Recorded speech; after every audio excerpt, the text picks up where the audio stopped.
The scent hit me like a physical blow. Laura's perfume. That expensive vanilla and sandalwood blend she'd started wearing 6 months ago. I was bent over the engine of a rusted Toyota in my Dayton garage when the memory crashed through 5 years of carefully constructed walls. For a moment, I wasn't Mark Ellis anymore. I was Ethan Caldwell, standing in my laundry room in Bloomington on a Thursday night that changed everything. Thursday, October 15th, 2020, laundry night. I had been methodical about everything in those days.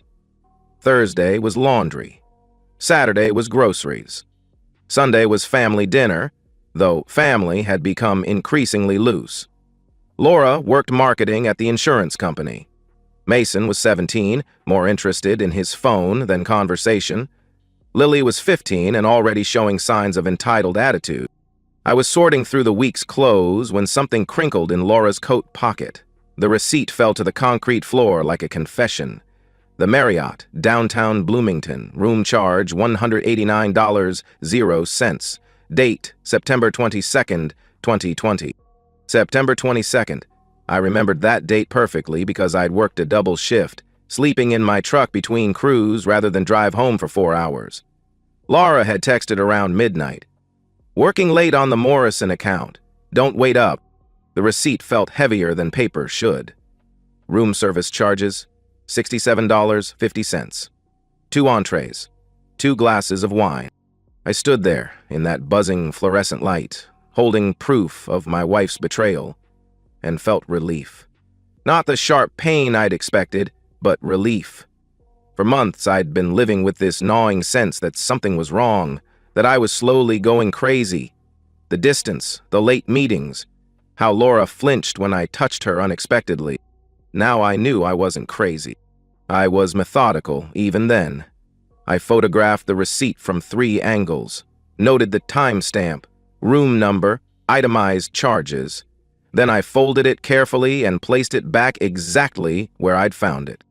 Laura was already in bed when I came upstairs, lying on her side, facing away, her breathing too even to be natural sleep. I undressed quietly and slid between sheets that smelled like her new perfume and something else. Something masculine and expensive that wasn't me. "How was work?" she asked softly. "Fine," I said, because what else was there to say? She made a small sound that might have been relief. "Good night, Ethan." "Good night," I replied. But I didn't sleep. I lay there staring at the ceiling, listening to her breathe, thinking about 20 years of marriage and how it felt to discover that the person sleeping next to you had become a complete stranger. At 2 a.m., I gave up pretending. I dressed quietly and drove to the Marriott, parking across the street where I could see the lobby.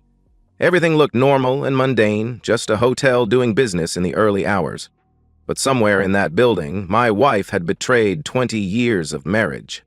I sat in my truck until dawn, watching that lobby, understanding with perfect clarity that my life as Ethan Caldwell was ending. The voice in my head kept trying to find innocent explanations, but my gut knew better. My gut had been screaming the truth for months, while my brain made excuses.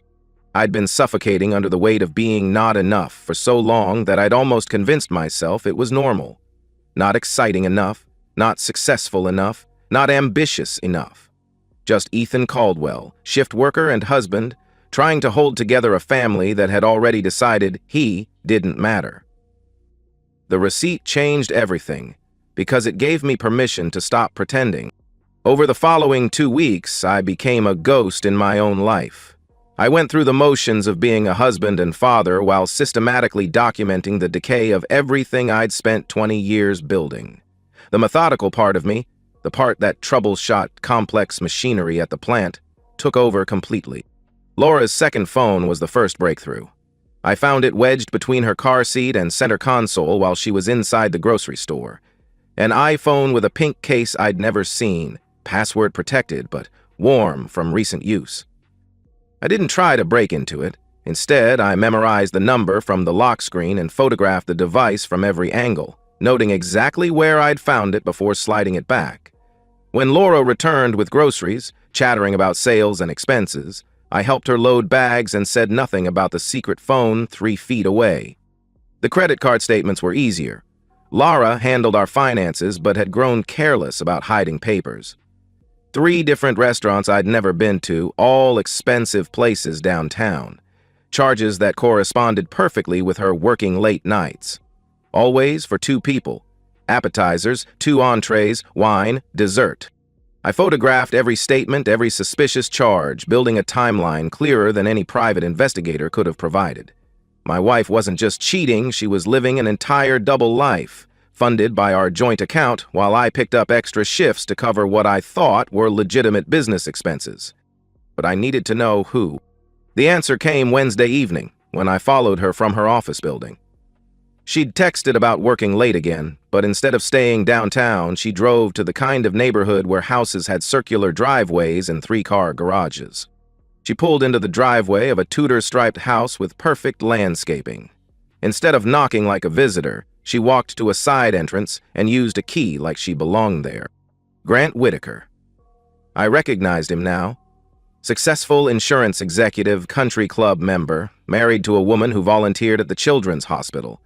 I'd seen his picture in the business journal, read about his promotion to regional manager. He was everything I wasn't. Expensive suits, manicured hands, smooth confidence that came from never worrying about overtime pay or electric bills. The kind of man who could afford $189, 0-cent hotel rooms and wine that cost more than my weekly groceries. I sat in my truck for 2 hours, watching warm light in the windows, knowing my wife was inside living a life I could never provide. When she finally emerged, hair mussed and lipstick gone, she looked younger than she had in years. Happier. More alive than I'd seen her since our early marriage. That should have been the worst part, seeing her happiness with another man. But it wasn't. The worst part came later when I walked into our kitchen and saw Mason and Lily with brand new iPhones. Not the basic model we'd discussed for Lily's birthday, but premium versions, with all the upgrades. "Where did these come from?" I asked. Mason barely looked up from his device. "Mom's friend Grant got them for us, early birthday presents." The casual way he said it hit like a punch. Mom's friend Grant. Lily glanced up with mild teenage annoyance. "He's been helping out while you're always working. He actually cares about what we want." The words were delivered with such offhand cruelty that I couldn't speak. My children were talking about my wife's lover like he was a family friend who deserved their gratitude more than I did. "How long have you known him?" I managed. Mason shrugged. "Few months. He takes us to nice restaurants sometimes. Better than the chain places you pick. He's really successful," Lily added, scrolling through apps. "He knows about technology and investment, important things." The implication hung in the air. "Unlike you, Dad. Unlike your shift work and used truck. And careful budgeting for things we couldn't really afford." They weren't innocent victims of their mother's affair. They were willing participants who had chosen comfort over loyalty, expensive gifts over integrity. They knew exactly what was happening and decided Grant Whitaker's money was worth more than their father's love. That night, I sat alone in our living room after everyone had gone to bed, surrounded by the life I'd worked 20 years to build, understanding it had been built on sand. The house payments I'd never missed, the college funds I'd contributed to religiously, the family dinners and birthday parties, none of it mattered to the people I'd done it for. Laura came downstairs around midnight, standing in the doorway in her robe, looking concerned in that practiced way that now seemed completely false. "Are you okay, honey? You seem stressed lately," she asked. I looked at her and saw a stranger wearing my wife's face. "I'm fine, just thinking." She sat on my chair's arm, putting her hand on my shoulder in a gesture that once would have comforted me. Now, it felt like performance. "Maybe you should take time off. You've been working such long hours. The kids and I barely see you anymore." The kids and I. Like we were separate entities, like I was the outsider who needed to work harder to earn a place in my own family. "Maybe I should," I agreed, because I'd already started planning something she couldn't imagine. But I wasn't planning to confront them. Confrontation would only give them a chance to lie better, to gaslight me into believing I was imagining things. I was planning something much more permanent, much more final. I was planning to disappear. The week I spent planning my disappearance was the most focused I'd ever been. Every decision was deliberate, calculated to cause maximum long-term impact with minimal immediate drama. While Laura continued her affair and my children enjoyed their new phones, I systematically dismantled the financial foundation they'd taken for granted. The joint savings account was first. $23,000, accumulated over years of overtime and careful budgeting. Money saved for Mason's college, for Lily's wedding, for the Colorado vacation we'd never taken. I withdrew it all over 3 days, using different branches, converting most to cashier's checks made out to Mark Ellis, an identity I'd been building with help from the internet and a birth certificate belonging to a man who'd died young in Pennsylvania. My tools came next. Thousands of dollars worth of professional equipment accumulated over years. I sold everything to a dealer in Indianapolis, driving 3 hours each way to avoid questions. The buyer asked nothing about why I needed cash, just counted out $6,700 and helped me load his truck. The wedding ring I'd worn for 20 years came off easier than expected. I sold it to a pawn shop in another town, along with my watch and the gold chain my parents had given me for graduation. Through it all, I maintained perfect normalcy at home. I kissed Laura goodbye each morning, helped Lily with homework, asked Mason about college applications. They were so absorbed in their new reality that they never saw the systematic destruction happening in front of them. The confrontation came Saturday morning. Laura was making pancakes, humming that song she'd been playing since the affair started. Mason was texting. Lily was complaining about school drama. I placed the manila folder on the counter next to the syrup bottle. "What's this?" Laura asked, spatula frozen mid-flip. "Open it," I replied. Her face went white. Hotel receipts, credit card statements, screenshots of restaurant charges, photos of her using Grant's key, bank records showing exactly how much of our money she'd spent on her affair. "Even I can explain," she stammered. "Don't," I replied. Laura's hands shook as she flipped through the evidence. "This isn't what you think. Grant is just a friend." She hesitated. "Room 314 at the Marriott? September 22nd, October 3rd, October 17th. I recited dates from memory. Chez Laurent, October 8th. Magnolia Bistro, October 15th. Should I continue? The spatula clattered the floor. "You've been spying on me." "I've been paying attention," I shot back.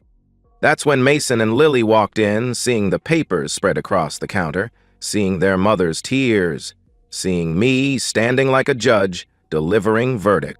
Instead of shock or horror, I saw irritation, annoyance that their secret was out. "We knew you'd react like this," Mason said with teenage exhaustion, all crazy and possessive. "Grant's a good guy, Dad. He treats Mom better than you do." The words came out so casually, with such certainty, that I felt something break inside my chest. Lily nodded in agreement. "He actually listens when she talks, and he takes us places without making a big deal about money all the time." There it was, the truth laid bare by my own children. I wasn't a betrayed husband. I was an inconvenience, a source of financial stability who couldn't compete with Grant's generous affections. "I'm leaving," I said. Laura's face crumpled. "Ethan, please. We can work through this. I'll never see him again." But her promises meant nothing. Even if sincere, the damage was complete. She'd made her choice months ago, and my children had made theirs when they decided Grant's gifts were worth more than their father's love. I packed one duffel bag, 20 years of life reduced to clothes and necessities. I left my wedding ring on the dresser next to Laura's jewelry box. The last thing I heard was Lily asking Laura, "Does this mean we have to give back the phones?" I drove toward Dayton in my old pickup, feeling lighter with every mile. The radio played classic rock, songs from when I'd believed in forever and family and the reward of doing right. But I didn't feel angry, I didn't feel sad, I felt free. Mark Ellis was born on that highway, somewhere between Bloomington and Dayton, in a pickup that smelled like motor oil and possibility. Ethan Caldwell died quietly, without ceremony, in a kitchen full of people who'd already forgotten he was supposed to matter. 5 years passed like seasons changing, gradual, inevitable, surprisingly peaceful. Mark Ellis built a life in Dayton with methodical patience. I rented the apartment above Rosie's Diner on Oak Street, took a job at Murphy's Auto Repair, and settled into a routine that never varied. Murphy was a 60-year-old Irishman who asked no questions about my past and cared only that I could diagnose engine problems by sound. The other mechanics accepted me as easily as they'd accepted new equipment. I became known for impossible cases cars other shops couldn't diagnose, vintage engines requiring intuition more than computers. My apartment was sparse but comfortable. A bed, kitchen table, television I rarely watched. Books filled empty spaces. Technical manuals and biographies of men who'd built empires from nothing. I adopted Rex from the county shelter, a German Shepherd mix abandoned by previous owners. We understood each other perfectly. The ghost years taught me something I'd never learned as Ethan Caldwell. Contentment wasn't about having everything you wanted. It was about wanting only what you could provide for yourself. On a gray October morning in 2025, 5 years almost to the day since I'd driven away from Bloomington, Lily walked into Murphy's garage. I was diagnosing a misfire in a 1987 Mustang when I heard footsteps. Something about the cadence made me look up, and there she was, 20 years old now, thin and hollow-eyed in a way that spoke of years carrying weight too heavy for her shoulders. She'd grown up to look like her mother, but where Laura had always carried confidence, Lily seemed diminished. Secondhand clothes, but clean, hair longer than I remembered, face marked by premature seriousness that comes from learning hard lessons young. "Hello, Dad." The word hung between us like smoke. I straightened slowly, wiping hands on a rag. "Lily." She shifted nervously, clutching a purse against her chest. "You're hard to find. Mark Ellis, Dayton, Ohio. Took me 2 years and a private investigator." "You hired a private investigator?" I asked. "I saved for 18 months, worked 2 jobs." She looked around the garage. "You look different, older." "5 years will do that," I replied. "You look happy," she said, sounding surprised. I studied her face, looking for traces of the entitled teenager who'd casually destroyed her family for an iPhone. I found someone else entirely, someone who'd learned what consequences felt like. "Where are you here, Lily?" I asked. The question deflated her. She looked down, gathering courage. "I need to tell you what happened after you left. We walked to Rosie's Diner where coffee was strong and booths high enough for private conversations. Rosie brought us mugs and pie without being asked." Lily wrapped her hands around her mug like stealing its warmth.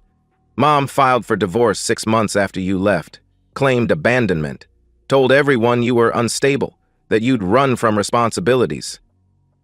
The words felt like weather reports from a distant climate.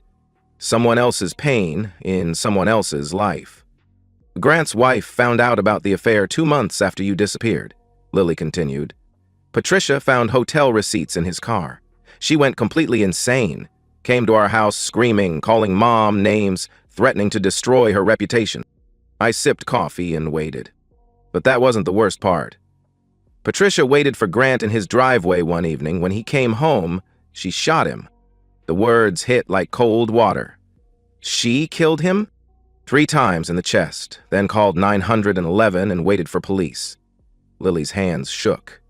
The whole thing was in newspapers. Local executive murdered by jealous wife. Mom's name was in every article as the other woman. Grant Whitaker, the successful executive who'd bought my children's loyalty with expensive gifts, was dead. Murdered by his wife in a crime that had probably destroyed multiple families. Mom lost her job 3 weeks later. The company said downsizing, but everyone knew it was the scandal. No one in Bloomington would hire her. She tried Indianapolis, but the story had spread. The systematic destruction was becoming clear. Laura's comfortable double life hadn't just ended, it had exploded spectacularly. Mason left for college and never came home. Even on breaks. He blamed Mom for everything, said she'd embarrassed the family beyond repair. He won't take her calls. "And you?" I asked. Lily's laugh was bitter. "I stayed. Somebody had to. We lost the house, couldn't make payments without your income. She's working as a waitress now, making barely enough for rent on a 1-bedroom apartment." This young woman bore no resemblance to the spoiled teenager who defended Grant Whitaker. She'd been forced to grow up quickly, to face consequences her 15-year-old self never could have imagined. She cries every night, keeps your old photos on her nightstand and never took off her wedding ring. She talks about you like you might come back someday. Something twisted in my chest. Not quite sympathy, but not indifference either. She knows she destroyed everything. But knowing doesn't fix anything. It just makes the nights longer. We sat in silence, listening to the diner's background noise. Grill sizzling, customers talking, life continuing around our small island of reckoning. "I'm sorry," Lily finally said, "for what I said in the kitchen, for choosing his gifts over your love, for not seeing what we were doing." The apology was genuine but also desperate, less about my forgiveness and more about her need for absolution.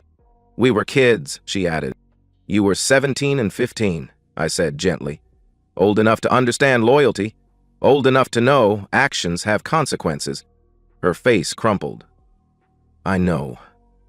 I've had 5 years to think about it. That man who bought us phones, we never really knew him. He was a stranger who died violently and left nothing but scandal, and we chose him over you." The pain in her voice was real, but so was the calculation. Lily had come not just to apologize, but to see if anything could be salvaged. "Is that why you're here, to apologize?" She looked up with eyes older than 20 should be. "I'm here because I love you, and because I've spent 5 years learning to live with what we did. Because Mom is broken and Mason won't talk to any of us, and I don't know how to fix anything." There it was. Not just guilt, but hope. Hope that I might restore the stability they'd thrown away. "I forgave you long ago," I said. "All of you. Carrying anger was like carrying hot coals. It only burned me." Relief flooded her face. "So you'll come back? You'll come home?" The question hung like a bridge I had no intention of crossing. "Forgiveness doesn't mean reconciliation, Lily. I forgave you so I could move on, not so you could feel better." Her face fell. "But we're family." "No. We were family." Past tense. Family requires loyalty, trust, mutual respect. What we had was people sharing a house who decided a stranger's money was worth more than a father's love. The words were delivered without anger, just cold finality. Lily began to cry. Not manipulative tears, but genuine grief of someone who'd finally understood that some bridges, once burned, can never be rebuilt. I paid for coffee and walked her to the bus station. She hugged me goodbye, and I let her, because she needed that connection, even if it meant nothing to me. "I love you, Dad," she whispered. "I know," I said. "I loved you too." Her past tense. The most honest words I'd spoken in 5 years. 6 months after Lily's visit, Mark Ellis had settled deeper into his new identity. I'd bought a small house on the outskirts of Dayton, adopted a dog from the local shelter, and begun dating a divorced teacher named Carol who asked no questions about my past. Laura's cafe had closed and she'd moved to another state to escape the judgment of Bloomington. Mason graduated college but hadn't spoken to his mother in 2 years. Lily worked at a nonprofit, trying to rebuild her life while carrying the weight of my rejection. I sometimes thought about my old life, but it felt like remembering a movie I'd once watched, rather than something I'd lived. I wasn't the same man who'd once desperately wanted to be enough for people who never valued what I offered. Mark Ellis was harder, more self-contained, but also more authentic. I'd finally become the man I needed to be, instead of the man others demanded. Carol and I had developed something real. Not the desperate codependence I'd mistaken for love in my first marriage, but mutual respect between two people who'd learned to be complete on their own. We talked about small things, her students, my repair jobs, the weather. It was peaceful in a way I'd never experienced during 20 years of walking on eggshells. "You're different from other divorced men," she told me one evening as we sat on my back porch. "Most are either bitter about their ex-wives or still carrying torches.